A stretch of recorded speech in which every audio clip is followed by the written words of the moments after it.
Instituto Nacional de Antropología e Historia. Secretaría de Cultura. Gobierno de México.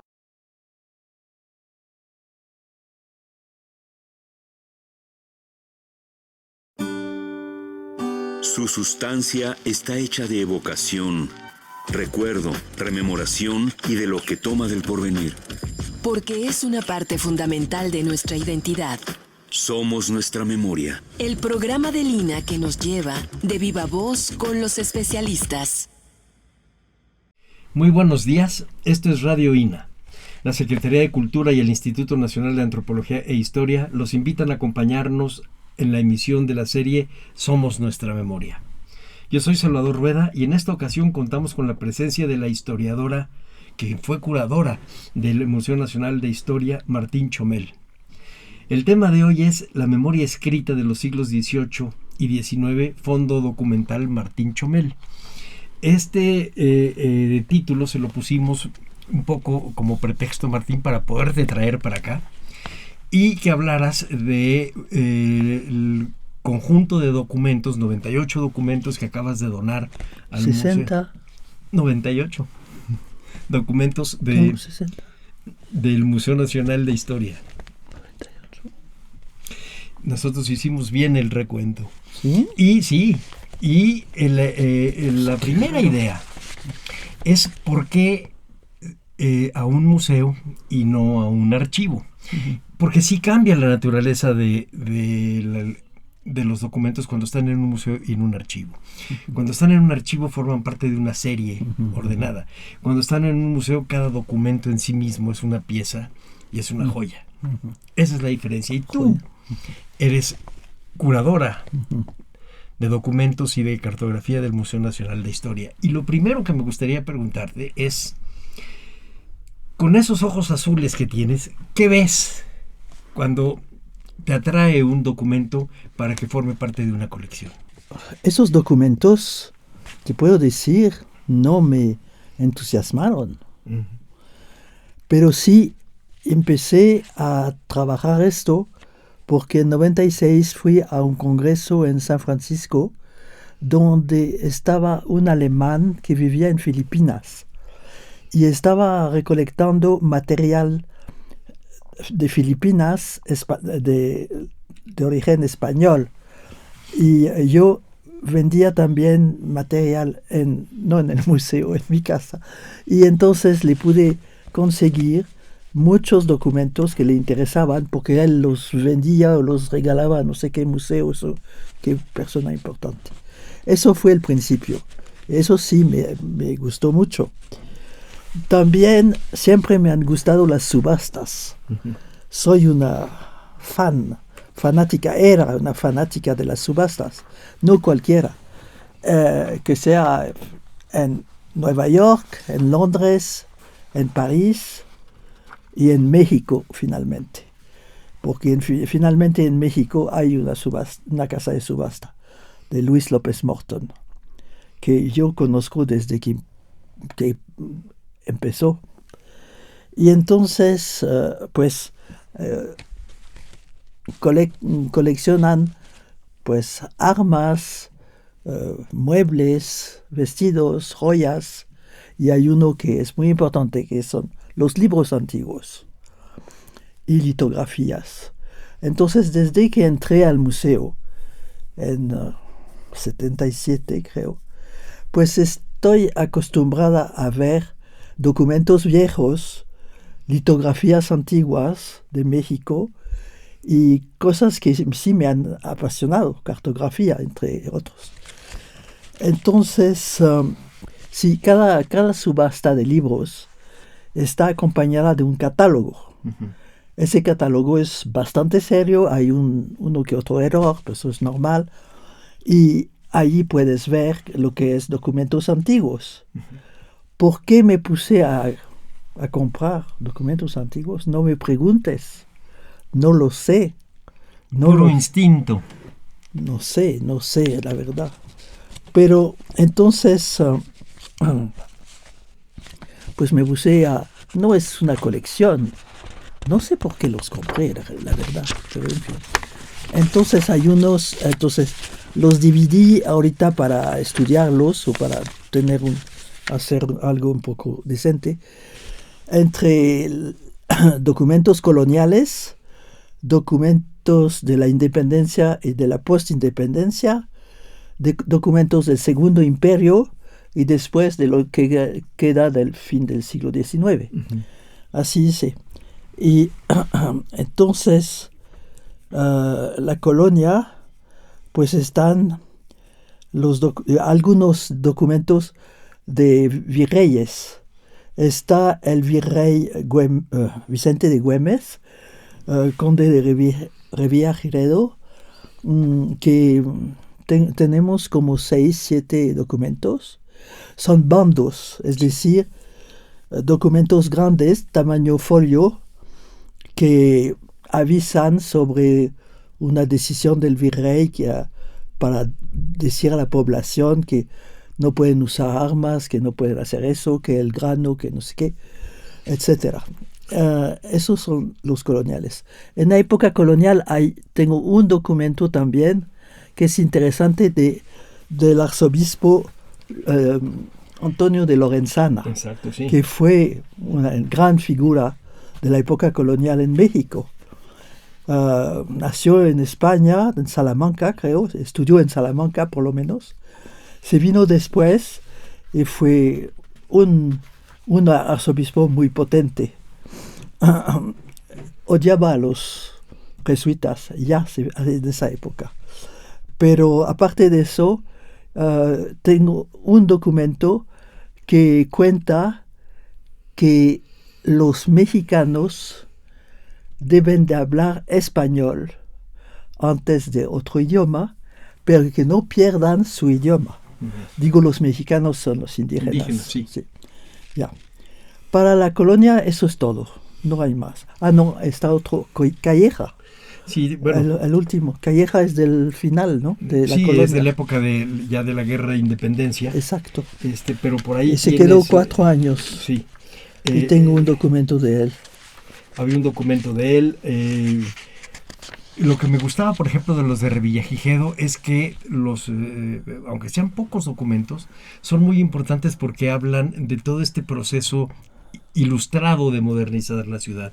Por ejemplo, leí uno en donde él se quejaba de que las calles estaban muy maltratadas, que la gente tenía que ser más cuidadosa y no tirar la basura. La manera de recoger los impuestos y para qué iban a dedicarse. Estamos hablando de los 1790 y un poco para que nuestro auditorio tenga un contexto. Es en la época en que se hacen banquetas y se hacen los drenajes según estudios que se hicieron en la Dirección de Estudios Históricos con Sonia Lombardo, Carlos Aguirre, Esteban Sánchez de Tagle.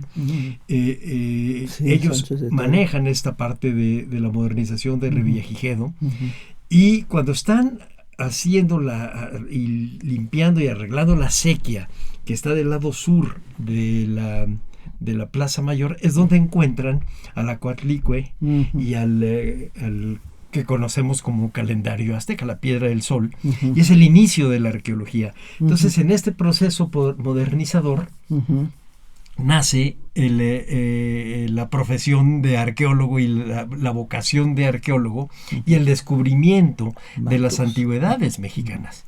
Entonces, eso le da un valor a los documentos de Revillagigedo para un museo, porque cuando se esté hablando sobre esta construcción de identidad, el documento de Revillagigedo diciendo es que tenemos que arreglar las calles, es básico porque es 1790.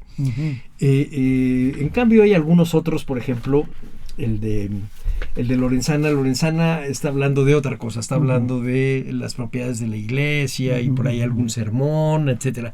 Pero Lorenzana publica las cartas de relación. Las arregla y publica las cartas de relación. Estamos hablando de mediados del siglo XVIII. Las cartas de relación habían dejado de publicarse hacia 1527 por un pleito con el rey Carlos. Y entonces Lorenzana es importante también porque toca el inicio del periodo virreinal. Y entonces esos documentos que tú has estado escogiendo son muy importantes para construir el ramaje de nuestra historia. Calleja. Si no estoy mal, 4 años. sí, pero creo que el documento que tú escogiste es de 1815. Sí. Es de unos meses antes de que Calleja tome prisionero a Morelos. Ah, sí. Ah, sí. Y una de las cosas interesantes de Calleja es que está casado con una mujer novohispana, es decir, la virreina es la única mujer la única virreina novohispana que hubo. Ah, sí. Ah, sí. Entonces nos permite esta serie de documentos empezar a enlazar cosas, Martín. Ah, sí. Así que eso que parece que es muy desordenado que nos platicas y que luego tuviste que ordenar, en realidad es oro molido. Ok, oro molido, bueno. Ahora, la otra cosa que me gusta de tu colección, y eso sí me gustaría saber por qué, a ver si sabes, ¿por qué casi todos los documentos, o lo más fuerte de los documentos, son de los años primeros de la época independentista? Después son folletines y periódicos políticos. Eso sí es importante. Sí, claro, son polémicos. Y hay de personajes que hemos tendido a olvidar, y entonces otra vez la frase de somos nuestra memoria es fragmentos de este museo inverosímil, y de repente aparecen personajes que se hicieron famosos por una cosa y en realidad tienen una vida mucho más rica. Por ejemplo, Pedraza, Gómez Pedraza. Ahorita platicamos de él. Ahí está en tu documento, ¿sí? ¿Cómo no? Claro que sí, estamos hablando de los 1827. Y luego un pleito con el pensador mexicano y en fin. Muy rica la documentación. Pero ahora platícame por qué te interesó la primera parte del siglo XIX. No sé si me interesó, no sé por qué compré todo eso, te voy a decir, porque nunca tuve tiempo de estudiarlo.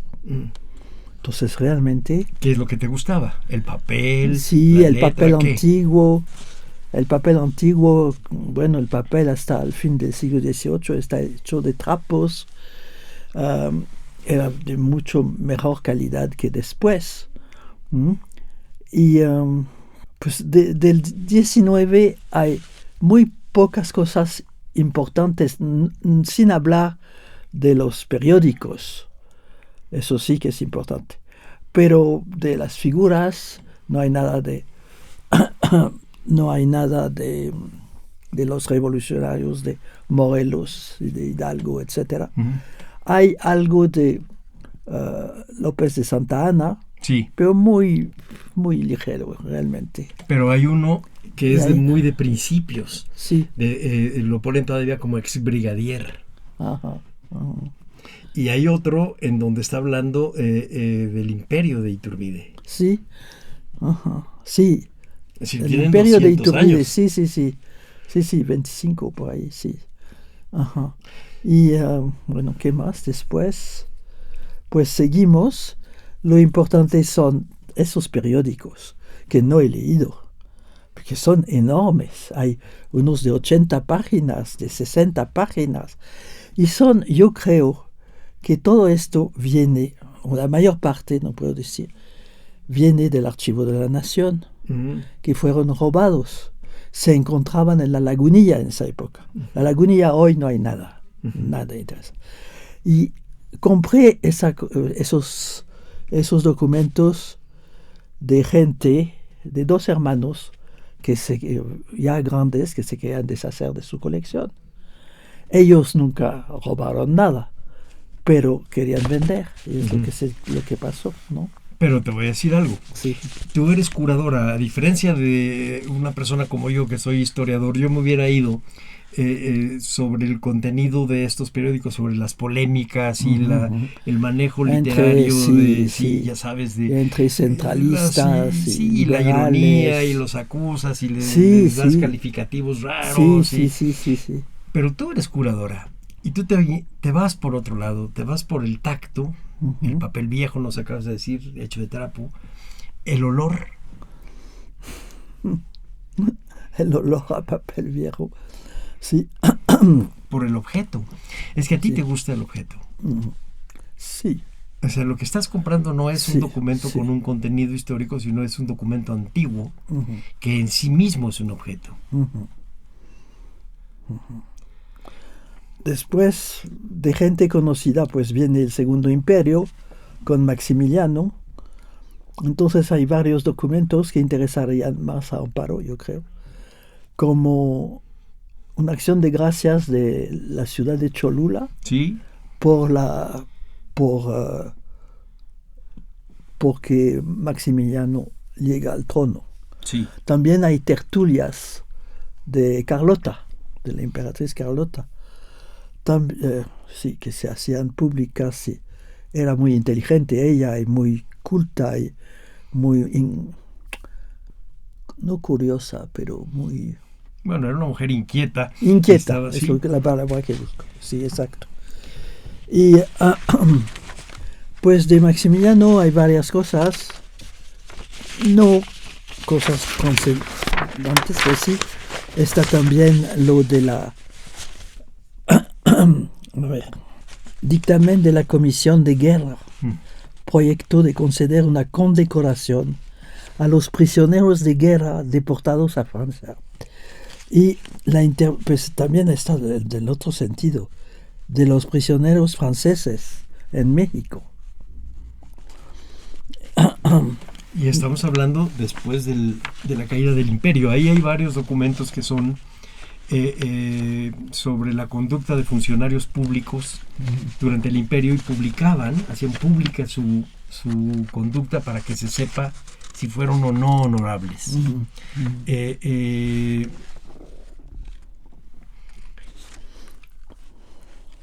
Hay algunos otros que son sobre el sitio de Puebla, por ejemplo. Ah, sí, Zaragoza. Con Zaragoza. Sitio de Zaragoza, sí. Pero nos estamos yendo un poquito lejos. Déjame regresarte a los años 20 y a tu vocación de curadora. Porque son los que el grupo más grande de documentos van por ahí. Por ejemplo, te decía yo de Gómez Pedraza. Los dos documentos que tienes de Gómez Pedraza son del periodo en donde él contendió para ser presidente, y de hecho se dice que ganó, yo no soy especialista en ese tema, pero que es Vicente Guerrero el que no lo deja llegar. Pero Gómez Pedraza era importante no por eso, y se nos ha olvidado la otra. Gómez Pedraza era un teniente del ejército realista durante la toma de la Alhóndiga de Granaditas. Y él llega con los españoles a desquitarse de los criollos y de los mexicanos que encontraran, y mandan fusilar. Flon, que es el comandante en ese momento, manda fusilar a todos los que vienen en la calle, porque hay 300 españoles muertos en la basílica de Guanajuato. Y que contaba Gómez Pedraza en sus memorias que llega un jovencito a pedir por la vida de su padre y dice: es que nosotros no somos comerciantes, acabamos de llegar, no teníamos idea de esto, por favor no fusile usted a mi padre, no tenemos culpa de nada. Y entonces Flon, enojado, dice: no, me los fusilan a los dos, y los fusilan a los dos. Y entonces Gómez Pedraza dice: ¿en qué momento el hombre deja de ser hombre para volverse monstruo? Era un hombre muy inteligente, Gómez Pedraza. Yo creo que hubiera sido un buen gobernante. Pero en ese momento está el pleito, y tienes otro de Michelena de los mismos años, y Michelena es uno de los antecedentes, uno de los precursores de la guerra de independencia. Y luego están en el gobierno, en los gobiernos de constructores de la República, cuando apenas estás pensando cómo puede ser México. Y estoy seguro que sí te diste cuenta de una cosa. Uno de estos documentos, de los primeros, por ejemplo, de Santana, dice: Ex brigadier. El del exbrigadier dice, es un sello todavía con un impuesto para el rey. Y entonces trae una nota que dice, bueno, ese impuesto ya se queda en México. Todavía son papeles que pagaban el estanco al rey. Entonces estamos en un periodo en donde estamos ni somos totalmente independientes, ni no, porque todavía toda nuestra infraestructura es virreinal. Claro. Nuestra manera de pensar es virreinal, pero también los papeles, la manera de escribir, la manera de portarnos es virreinal. Y eso está en ese documento. Y hay una nota tuya por ahí en ese documento. Sí, claro que sí, yo lo vi. Claro que sí. ¿De verdad? Sí. Hay documentos que no vi, que no los tengo aquí, no sé. Bueno, yo te lo paso después bien la lista. Okay. Pero realmente muy interesante el tema de cómo ir juntando documentos que son una sorpresa. Y creo que eso es lo que te mantuvo tantos años como curadora en el museo. Todos los días tenías una sorpresa. Buenas y malas. A ver, platícanos las dos. No. Sí. Bueno, dependía mucho del director, ¿no? Directores buenos, inteligentes, otros aprovechados que no sabían nada, que te sacaban todo lo que sabías y después decían que ellos lo sabían. Pero bueno, sí, creo que la dirección era muy importante. Muy importante.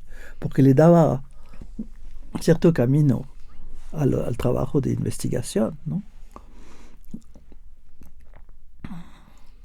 Y en el caso de documentos, ¿qué camino era?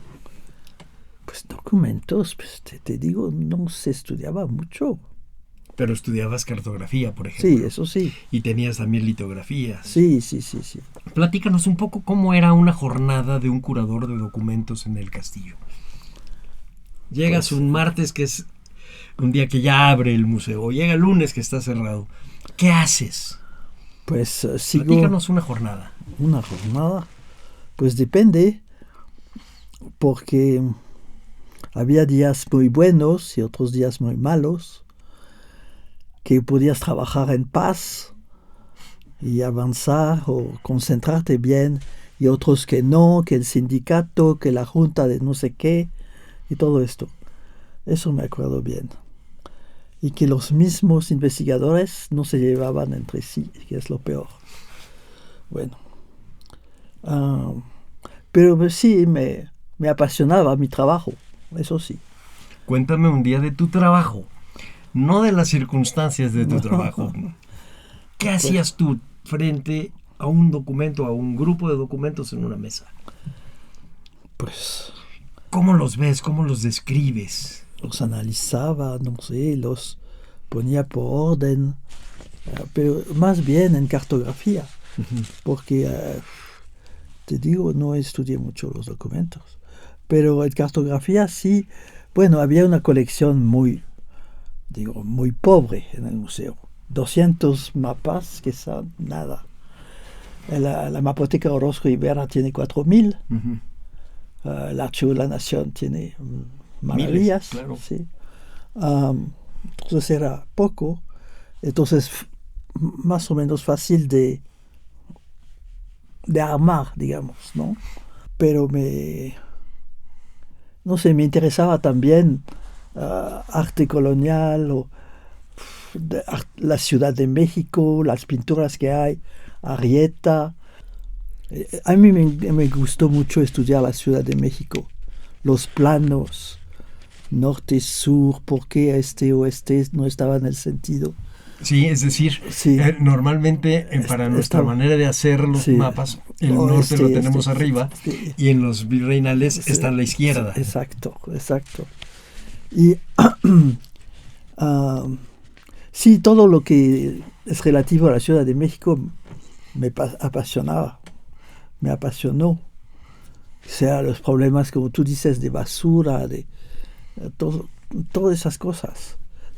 Después, mucho más tarde, la electricidad, los faros, antes los que encendían en la noche y todo eso. y de los distritos de la Ciudad de México, cómo se desarrolló la Ciudad de México, que se hizo primero el camino para el este, no digo una tontería, no, para el oeste, perdón, para cuando Maximiliano quiso abrir el camino hasta el centro, desde el castillo de Chapultepec, más o menos de por ahí, pretendiendo que iba a ser unos campos elíseos, no sé. Que es el trazo de hoy Paseo de la Reforma. Sí, exacto, el Paseo de la Reforma. Y también tengo documentos sobre cuando trabajan en Coyoacán, qué es Coyoacán, eso es más tardío. Y también pues el Paseo de la Viga, muy importante porque llegaban las verduras de Xochimilco por ahí en barco y llegaban al centro de la Ciudad de México, al Zócalo, digo, que se ha reconstruido esa parte. Sí, eso me apasionó, la Ciudad de México. Bueno, el plano de Arrieta realmente es muy famoso. Sí, sí, porque sí. Tiene todas las partes que estaban anegadas, Sí, tanto en el sur como en el norte Sí, de ahora, sí. por la zona de Tlatelolco y la zona que va hacia San Antonio Abad.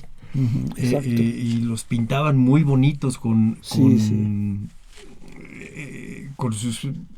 garzas. Sí. Pero el plano además fue hecho con un sentido catastral, es decir, puso cada casa con cada puerta, con cada ventana, porque la idea era saber cómo ibas a cobrar los el impuestos. tributo. Sí. Exacto, los impuestos. Pero ahí, por ejemplo, se nota que no hay banquetas. Y en el documento de Revilla Gigedo estamos hablando ya de banquetas. Entonces podemos empezar a enlazar cosas para imaginar una exposición virtual, por ejemplo, de la Ciudad de México. Y entonces hablas de la basura. Dime. Y otra cosa, otro personaje, García Conde. Ah, claro. El plano es magnífico. Son 9 partes, 3x3, 3x3. Y fantástico, se prestó a no sé qué museo, qué lugar en el centro, y no lo vimos por años. Y después regresó al museo. Sí, al Museo de la Ciudad de México. Eso, a la y ciudad. ahora está exhibido en la sala 5 del Castillo de Chapultepec, que es un plano de 1793. Exacto. Y es interesante porque es el primer plano que conocemos nosotros moderno. Es decir, sí está hecho con el sentido como leemos los modernos, un plano. En cambio, el de Arrieta no. Las iglesias. ¿Sí? Y luego el horizonte. ¿Te acuerdas que tiene abajo cómo verlo desde el poniente, cómo lo veías? Pero horizontal. Entonces estaban las iglesias y las alturas de los edificios. Y ya aparecen banquetas. Sí. Platícanos un poco del asunto de Revilla Gigedo, la basura, que ahorita me decías tú. La basura era un problema. Las ratas. Las ratas, terrible en la ciudad. Los olores. Que hay estudios de la gente de estudios históricos, de Marcela Dávalos, por ejemplo, sobre los miasmas, los olores de la ciudad. Era bonita, pero no era agradable en sus olores. No.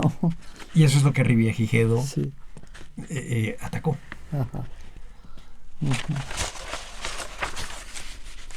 A mí me gustó mucho el plano de García Conde.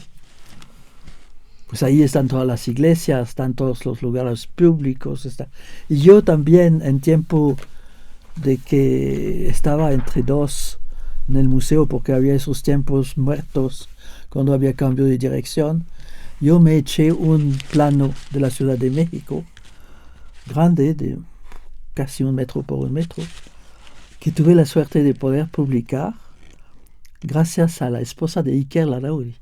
Y lo había dividido entre prehispánico, colonial y moderno. Algo muy simplificado. Pero era muy bueno y tuve la suerte de poderlo vender a... ¿Quién era? Algo de Petrolioso. No me acuerdo.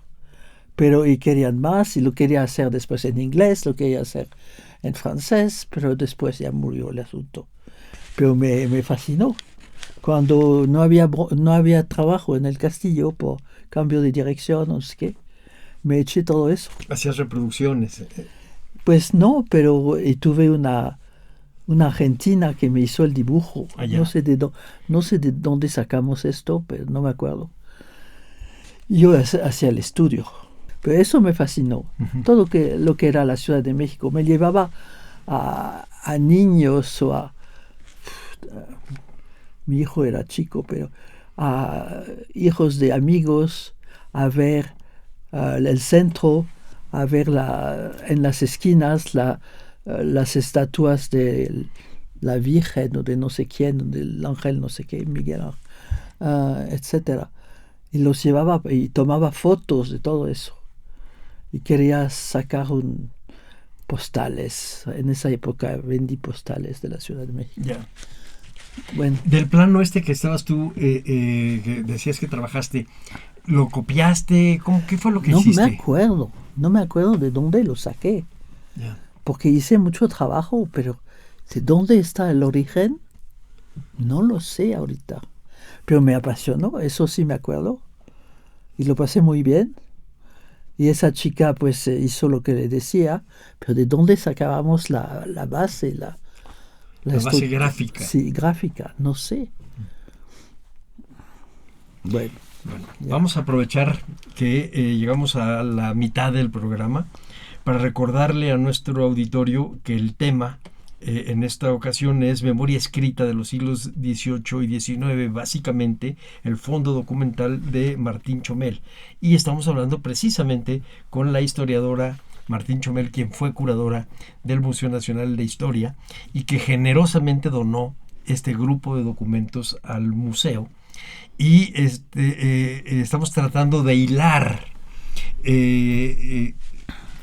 a lo mejor porque yo estoy de necio pensando que la manera de hacer coleccionismo sigue uno una suerte de obsesión única. Una trama, y no, sí. A lo mejor es puro instinto, como me lo estás platicando. No a lo mejor sé. es una cosa de casualidad. Pero estaba un poco obsesionada también. Estabas un poco obsesionada. A ver, platícanos de la obsesión. No sé, pero por otras cosas de colección, viendo, no me perdí ni una subasta de López Mortón en libros antiguos. Y con los catálogos los analizaba, le ponía la cruz, que quería que no, que estaba mal escrito, que había un error de ortografía, que no sé qué. Todo esto lo hice por años. No me interesaba los otros temas que coleccionaba. En fin, pero sí me apasionaba. Cuando tenía la oportunidad de ir a Londres, pues me iba a Sotheby, me iba a Christie's o en Nueva York, que no fue tantas veces. Y en París, donde hay una casa de subasta baratísima que se llama Drouot y que tienen como 4 subastas al día. Uh-huh. Y los sellos y todo. Cosas de metal, cosas de plata, Es increíble. No es una subasta, digo, es una casa donde venden. Lo cual quiere decir que Sí. hay un mercado grande. Sí, hay mucha gente. Sí. O que se muere o que ya no quiere esas cosas.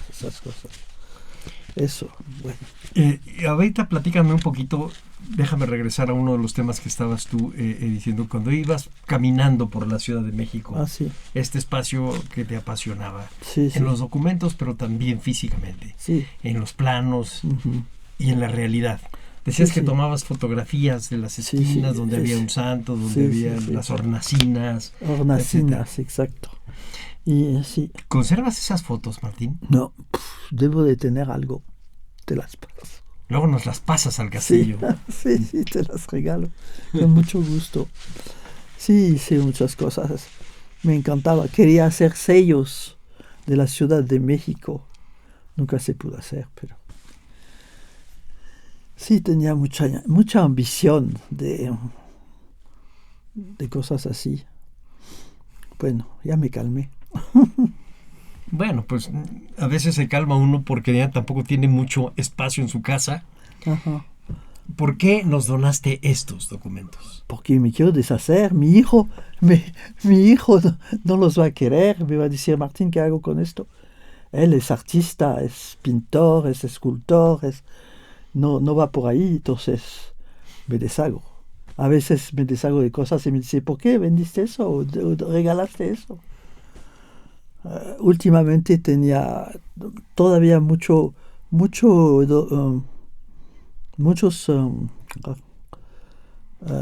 papeles, litografías de Veracruz.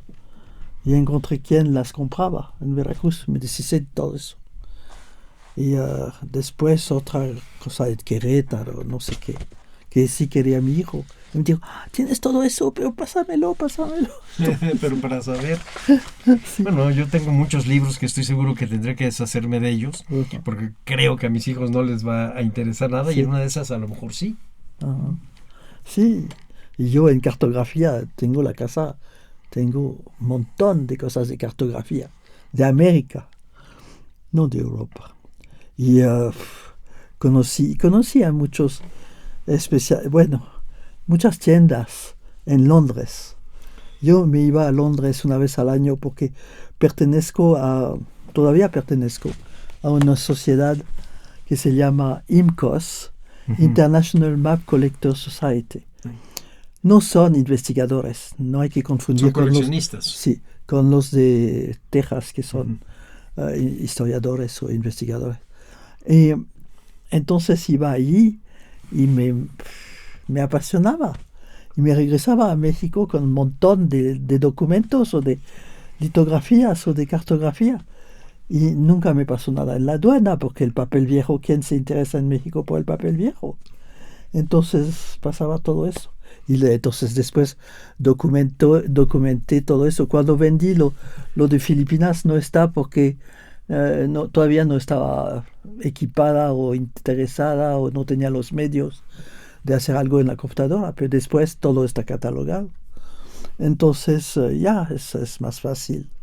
Es más fácil. Pero entonces, ¿qué te iba a decir de Londres? Que ibas a las casas donde vendían cartografía. Sí, vendía, sí. Yo sí te quiero hacer una pregunta. ¿Qué te interesaba de la cartografía? ¿El que hacía los mapas? No, así, todo sobre México. los artistas, el Sí, mapa todo, en sí mismo. Sí, todo. Y ya ni me acuerdo los nombres, eso es lo malo, porque la memoria se te va. Pero sabía muchísimo, podía hablar horas sobre esto. Y pues en Londres, que es el país maravilloso para comprar, más barato, más selección. Es como es una isla, todo se va por ahí. Es mejor que París. Sí. ¿Por qué? Y Madrid cero, no, es muy malo. Tengo un amigo un medio primo que está en Barcelona y que empezó una galería de cosas antiguas y no le va mal, pero es difícil. Barcelona, el material sobre Barcelona es muy poco. Muy poquito. Entonces, pero se va a Colombia, se va, no sé. En fin. Sí, conozco coleccionistas, vendedores en Estados Unidos, vendí. Y en Londres, por nada, me perdía una de esas ventas una vez al año. Yo tengo 3 preguntas que me hacen desde la cabina. La primera es que nos hables un poco de las subastas. ¿Cómo funciona una subasta? ¿Qué hacías tú ahí? Yo comprar. ¿Pero cómo? Nosotros que Pues no levantas la mano, pero hay otros que la levantas más que por más dinero, entonces después tienes que decir, no, yo ya no puedo más, ¿no? Pero sí, las subastas a mí siempre me han fascinado. Es como una enfermedad. Uh-huh. Ya ahorita ya me calmé. Porque es una competencia. Sí, te ves aquí un señor que levantas la mano, pues él la va a levantar después. Y así sabes que lo va a querer. ¿Y se te llegó a ir alguna pieza que tú desearas mucho? Seguro, pero ahorita no me acuerdo, pero seguro. Y también en México, pues había unos coleccionistas muy buenos que murieron. Roberto Mayer. Fui muy amiga de él, después ya no me quiso tanto. pero eso es otra cosa. Porque no le quería pasar cosas que él no tenía. Ya. Y dije, yo Bueno, los son los celos de los coleccionistas, Sí, ni sí, modo. exacto. Y hay otro judío que murió, que no me acuerdo su nombre. Bacal. Compraba, pero todo. Colonial, los libros, espérate, de genealogía, ¿cómo se llaman estos? Coloniales, muy importantes, de una familia. Bueno, pues sí, los registros de Sí, no, genealógicos, pero sí, heráldica. son heráldica, pero son libros muy decorados, muy Sí, bonitos. los heráldicos con el escudo. Exacto. Sí, los árboles Sí, genealógicos. yo no tengo de esto, no me metí en esto. Pero sí, hay gente aquí en México, y conocí a alguien que comprendí que compraba, no para él, no era coleccionista, pero los vendía en Estados Unidos. Ya. Gente así. Bueno, eso ha Ha pasado, eso ha pasado entonces, siempre, sí, aunque siempre haya una todo, ley, sí, eso es sí, difícil sí, vigilar. sí. Otra de las preguntas que me hacen de la cabina es, ¿qué sientes tú cuando hay un vacío en tu casa en donde estaba un grupo de documentos o un grupo de... No, estoy aliviada ahorita, aliviada. No me quiero guardar todo eso ya. ¿Para qué? ¿No? Porque eres muy europea. Yo me acuerdo de un texto de Georges Duby Oui. sobre cómo para prepararse para morir William de Marshall, Guillermo el Mariscal, lo primero que tiene que hacer es deshacerse de sus cosas. Sí. Tienes que irte Ajá. a donde vayas ligero. Sí. Entonces hay que deshacerse de las Tengo cosas. En todavía... cambio nosotros somos acumuladores. Un día vamos a mi casa y vas a ver. ¿Así? Oh, sí. No, yo trato de aligerar, pero tengo mucho todavía. Entonces digo, eso le puede interesar a este, se lo doy. Amparo, eso te puede interesar, llévatelo, etc. Amparo Gómez, que es curadora del Museo Nacional de Historia. Y entonces ese vacío te hace sentir bien. Sí. No sufro. Okay. No sufro, no lloro, no. Y una última pregunta que me hacen es, si llegaste a soñar con papeles que te obsesionaran mucho. O sea, que estuvieses... No me acuerdo. Puede ser cuando iba a Londres, a lo mejor. Porque sí, había mucho, no pique, pero pues ahí en Londres, en esas subastas, en esas ventas, digamos, de libros antiguos que son un lugar muy conocido en el oeste, pero híjole, se me olvida el nombre ahorita. Instituto, no, se me olvida el nombre, la verdad. Pues había que compraban y que vendían, había alemanes, yo fui a Berlín y compré cosas en Berlín con un frío del demonio, pero en invierno me acuerdo, y tenían maravillas sobre México. Yo me llevaba todo y me hacían buen precio. Pero sí, sobre todo, también en Holanda o en Bélgica. Sí. Bueno, es que algunos de esos mapas debieron haberse hechos por grabadores europeos, flamencos, por ejemplo, franceses. Sí. Y algunas de esas se debieron haber impreso ahí. Nunca llegaron a América hasta que los trajiste tú. Puede ser, no sé. Claro.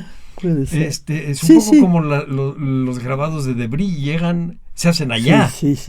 Debris, sí, claro. A México llegan ya muy tardíamente, en el siglo XIX. Aunque hablaran sobre México, en realidad es lo que ellos piensan sobre México y luego llega para acá. A veces no pensamos eso, siempre pensamos que de lo de México sale para Europa y hay que regresarlo, pero hay otras cosas que están allá siempre. Sí. Hay bibliotecas, Madrid tiene una biblioteca fabulosa. Pero aquí el Archivo de la Nación no está mal. ¿Eh? No, nada, sí. Yo visité, estaba interesado. Yo tengo una casa en Michoacán. Ya. Una casa muy sencilla, muy simpática, pero bueno. Entonces vi todos los pueblos de Michoacán, los franciscanos que convirtieron a la gente al catolicismo, pues en el Archivo de la Nación encontré todos los pueblos, pintados además, Sí, preciosos. Estaban, sí, sí. estaban en el Hablamos con cielo. Rodrigo Martínez de eso hace, Rodrigo, hace sí. algunas entrevistas, sí. Sí, Rodrigo, me gusta mucho, lo quiero mucho. Ajá. Vamos nada más a un último tema que me gustó mucho del lote del Fondo Martín Chomel, que son el grupo de periódicos. Sí, pero desafortunadamente no lo estudié. No importa, algo te hizo que los compraras. Pues, Eso es lo que me interesa saber. No sé. El Paladión, espera, periódico liberal, Amigos de la Paz, Diario Los de Amigos del Veracruz. Pueblo. Después, folletos, tengo otros. Los Amigos del Pueblo. Los Amigos del Pueblo, el calendario histórico de Maximiliano, pero Sí, publicado sí, después de que él pobres. muere. Sí, pobres. El Duende, Aguascalientes. Sí. Redactado por tontos, dice. Porque son polémicas. Sí. Son documentos. Y chismes también. Sí, debe muchos haber. chismes. Ujú. Pero te voy a decir qué es lo que me gusta de eso, que se consiguieron con ojos de curador y no con ojos de historiador. Ujú. Pero un historiador se hubiera dedicado a estudiarlos. Uno, sí. Y un curador no. Un curador lo que ve es un objeto. Sí, Un objeto sí. que hay que rescatar antes de que se deshaga. Sí, es cierto. Esa es la diferencia entre Cuando un ves- museo Sí. y un archivo o una Sí. biblioteca. Cuando ves pues la biblioteca de José Luis Martínez, que está en... Estaba en la Ciudadela. biblioteca, no, la biblioteca de la Ciudad de México. Ajá. Sí, ahí. No sé si vendieron o si, no sé, no importa. Sí. Sí vendieron. Ujú. Pero Rodrigo, pues es el que más, no se parece a su padre, pero sí más culto, yo creo, de todos en profundidad, ¿no? Es una persona que me encanta como persona. Su padre estuvo en el UNESCO, en París, estudió en Francia. Cuando estaba en el museo, él estaba todavía de investigador. Y me decía, Martín, je suis tellement content de parler français. ¿Ah? Entonces, así, ¿no? Y si me encuentras, habla francés, yo creo. No sé. No, sí, seguro. Seguro, No, Martín, seguro, sí. sí. Rodrigo es un personaje Sí, muy particular y entrañable. sí, exacto. Vamos a regresar un poquito al asunto de los documentos y al asunto de los mapas. Si a mí me preguntaras de una de las piezas del museo que sean más atractivas, Ajá. yo pensaría en el mapa Arrieta. Sí, Arrieta y García Conde. Los dos. Uno es del siglo XVII y el otro es de fines del siglo XVIII. 18. Ujú. Platícanos un poco de eso. Porque pues, ya lo tengo todo flojo, todo... No importa que esté flojo. No flojo, pero lo tengo todo nebuloso. Han pasado tantos años. Pero si voy al museo, pues voy a ver esos mapas, seguro. Y me va a despertar mucho interés de cosas que conocía. Pero ahorita no. Sí, es que esos mapas para Arrieta es una pintura, ¿no? Sí, Es una pintura, es fantástico. sí. Porque en esa época una pintura del siglo XVIII, ¿no? No, siglo XVII. ¿17? Sí, todavía sí, es el siglo XVII y es la Ciudad de México vista como si lo estuvieras viendo con el Google. Es decir, lo estás viendo desde muy arriba. Sí. Y había una cosa interesante de cuando tú eras curadora. Ese mapa estaba en exposición y siempre estaba manchada del centro donde está el Zócalo ahora, Sí, la plaza, porque la gente llegaba y tocaba. Sí. Ay. Y entonces los restauradores batallaban mucho para tener Sí. limpio eso, porque el resto del plano está limpio y en lo que tocaba al El Zócalo centro, sí. estaba siempre La señalado. catedral Sí, y la el catedral, Palacio sí. Nacional, etcétera. La gente Sí. lo toca. Sí. Ahora lo tuvimos que poner, bueno, ya tiene unos años, lo tuvimos que poner a unos 2 o 3 metros de distancia. Pierdes digamos, No puedes leer sí, no también, puedes pero- leer las cosas tan en detalle, pero Se proteges la protege. pieza. Sí, exacto. Alguna vez habíamos probado en ponerle un vidrio, era un desastre porque brillaba. Ajá. Entonces, en realidad, Sí, no la, hay que la poner luz, mucho, no. Y ahora platícame tantito de García Conde. ¿Qué También es lo que está te en mi gusta? memoria. Está lejos. Pues echa a andar tu memoria. Híjole. Ese es el chiste de esta serie. Echar a andar la memoria de las cosas que están hasta acá atrás. Pues no, lo estudié mucho, me encantó y estaba tan triste de no verlo en el castillo que estaba en el Museo de la Ciudad de México. Y cuando regresó al castillo estaba feliz, pero decirte, pues está la nomenclatura de las calles, de las iglesias, de las plazas, de todo eso, ¿no? Todo. Pues hay como no sé cuántas columnas de esas cosas. Y el plano es muy, muy limpio. Muy limpio. Estamos hablando de un plano que debe medir... Son 9 partes. Sí, de 3 por papel, 3, sí. sí. Y 3 por debe 3. medir 3 metros por 3 metros, sí. Ahora, es un plano que hizo un militar. Sí. García Conde era ya un militar, ingeniero militar, sí, y ya tiene una mirada distinta a la que tenía Arrieta, que era un pintor. Sí, sí, cierto.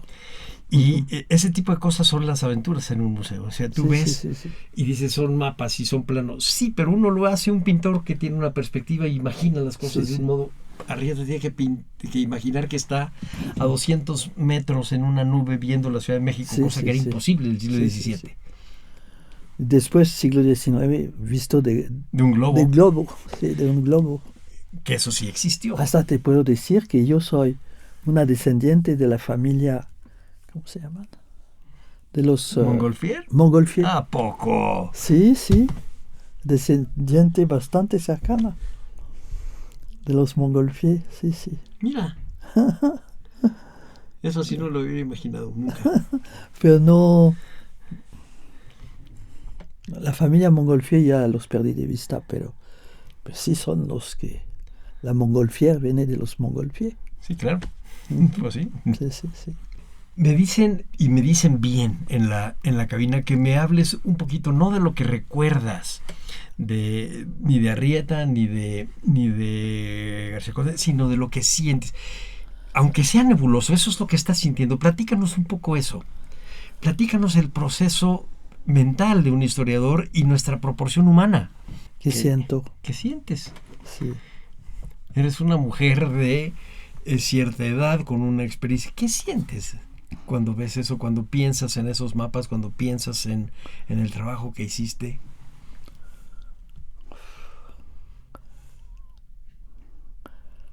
Pienso que hubiera podido hacer mucho más, que nunca se acaba.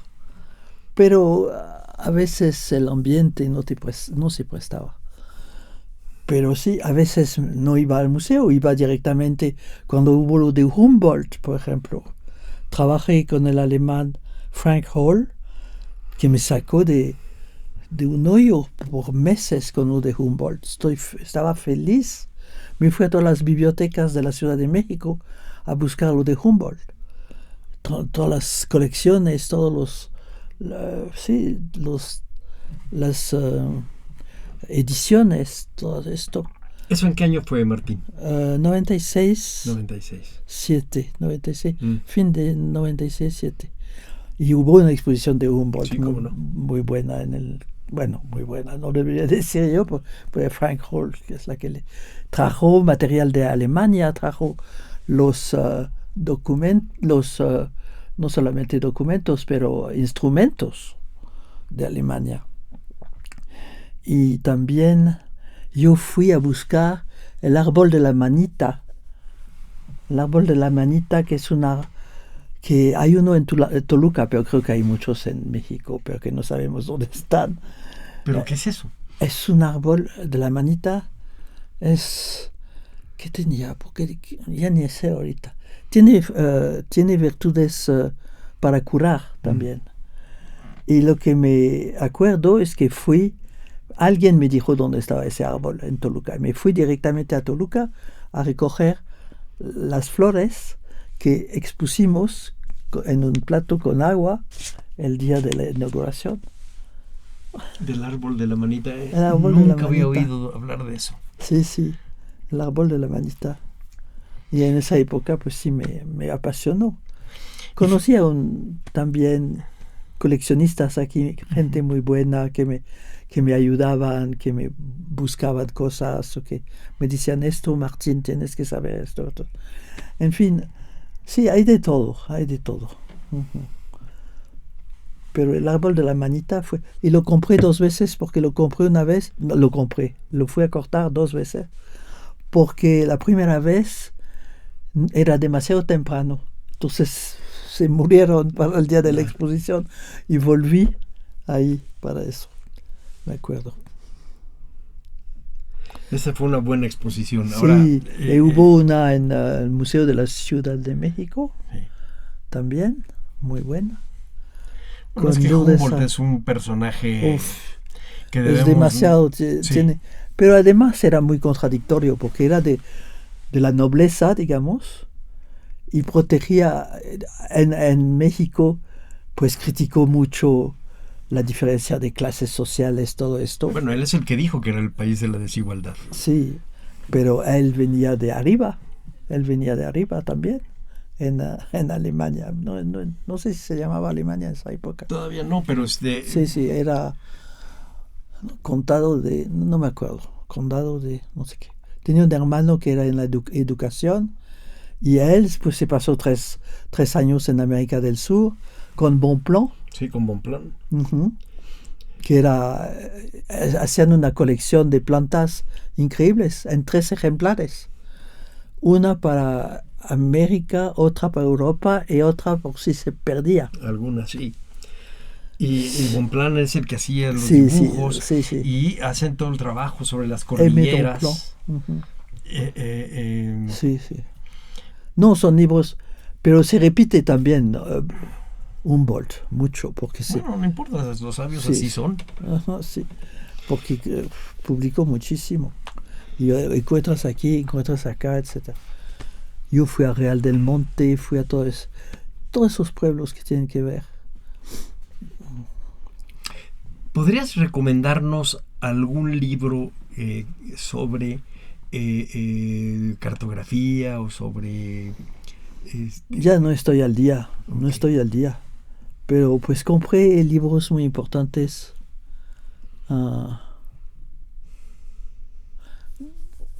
sobre América. 2 tomos hechos en Londres por un investigador que era vendedor también y comprador. Y después hubo un anexo y le escribí y me dice, Martín, ya está todo en la computadora. Entonces ya, eso es lo que pasa ahora, ¿no? Y sí, tengo muy buenos libros que quiero regalar también. Pesan los libros, eso es el problema. Mi hijo se va a llevar unos, yo creo. Y poco a poco los regalo también. Bueno, pues, Amparo cuando encuentro algo de Carlota, híjole, está tan loca de Carlota. Es su personaje de Amparo Gómez. Sí, Vamos a ir cerrando ya el programa. Sí. Y a nombre de Radio INA, doy por terminada esta emisión que fue posible por la generosa participación de la historiadora y curadora Martín Chomel. Gracias a nuestros escuchas por su atención. Les sugerimos consultar más de nuestra producción a través de radio.ina.gov.mx y de nuestras distintas plataformas digitales en YouTube y Spotify. En la producción, la Coordinación Nacional de Difusión a través de la Dirección de Producción Audiovisual con Ana Galicia a la cabeza y la subdirección de radio con Radio INA con Gabriela Marentes al frente. Gracias, Gaby. Realización Evanibaldo Morales. En la grabación y edición Rubén Martínez. En el apoyo Marta Hernández, Paula Bedoy y Jerónimo Cuevas. Hasta la próxima. Soy Salvador Rueda. Las opiniones y comentarios aquí expresados son de entera responsabilidad de quienes proporcionan la información y no representan necesariamente las opiniones de Radio INA ni comprometen el pensamiento editorial del Instituto Nacional de Antropología e Historia. Instituto Nacional de Antropología e Historia. Secretaría de Cultura. Gobierno de México.